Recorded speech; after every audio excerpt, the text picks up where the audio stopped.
Things are smelling good. I can smell that sweet aroma. First of all of you at home, don't think we are done here, okay? Because the rabbit is not here. The rabbit is still cooking. It's braising. And really, we cook here, so that's why the rabbit is away. Meanwhile, you remember the trimmings from the rabbit that we cleaned? We're not going to get rid of those. Those are going to be flavor components. Now, we're going to put this in a very, very cold pan. Unlike when I did it with Ben, I said heat the pan. In this case, you don't need to heat the pan, because if all those natural yum-yums, as you can see, are sticking to the bottom of the pan, it's going to help our pan sauce to create even more flavors. So as this is cooking,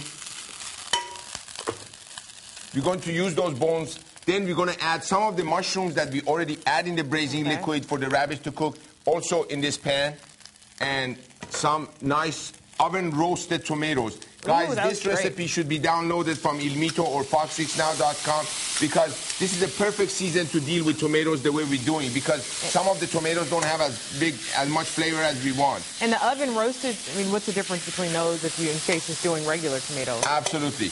Oven roasted, by roasting an ingredient, you're dehydrating the water content of an ingredient, so you intensify the flavor. Again, when you download this recipe, you see this is going to be the easiest thing you've ever done, but it's just going to be such a magnificent flavor in all ways. And you can always do it in a big batch and freeze some and use some. Right. And as you want it, you pull it out. Then, unlike a red wine, a white wine has a little bit of tannin, but at the same time doesn't overpower many meats. Rabbit being such a delicate meat, we're going to put this back on the heat again. We're going to season. We always have to layer seasoning. That's sugar? This is salt. Okay, salt. All right. This is white pepper. And this is some Pinot Grigio. So Pinot Grigio right in here. You know, a great winemaker creates flavor profile according to aging, different grapes, different barrels, and all of those techniques. We as chefs, we do the same thing, but we do it with spices and the cooking techniques that we use. You make everything look so easy. You do, Chef. Yes, thank you, my dear. You do. Thank you. I love it. That's why when you love something, you know, it comes in. Now, the fennel. The fennel that we also use in the braising liquid, we're going to slice very, very thin, and then we're going to dice it, because you have two different flavor components here. They're both flavor, fennel and mushroom, but one is cooked in the braising liquid, so it doesn't have any more that crunch and texture. This is going to give you crunch and texture. You don't only eat with flavors, you also eat with textures. So your mouth needs to sing with textures and flavors, and that's what we try to do at Il Mito. This is my special, by the way, this week at Il Mito, and it's just it's been amazing. The guys at the restaurant, the servers at the restaurant, and even my assistant chef, he said, "Chef, rabbit?" Don't worry, guys. Trust me. When Chef does it, it's good.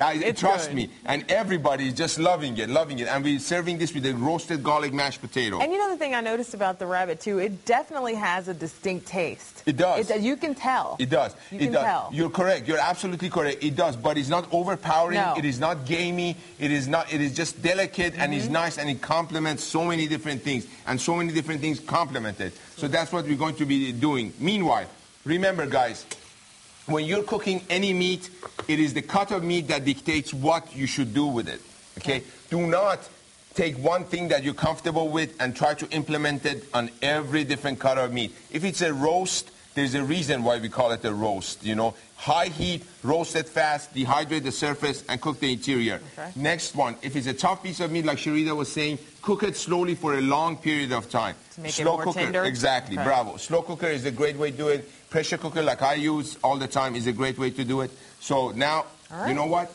Come on to Il Mito and taste it. And we have some information to share with you. Thanksgiving is right around the corner, and Chef Fecker, he's getting in on the Thanksgiving dinner. You have a nice special package you're preparing, and people can request to get that. Absolutely. They can either use the entire package or go component by component. The turkey is going to be brined and seasoned, ready to be roasted with cooking instruction. We have the sausage stuffing, and we have the beautiful sauce and gravy next to it. We have the pumpkin pie, or the whole thing together that feeds 10 people. And it's a boneless breast of turkey that is going to cook juicy and fantastic. Delicious. Yeah, all right, it's going to be great. Stay with us. We'll have more with Chef Fecker. We're going to be tasting.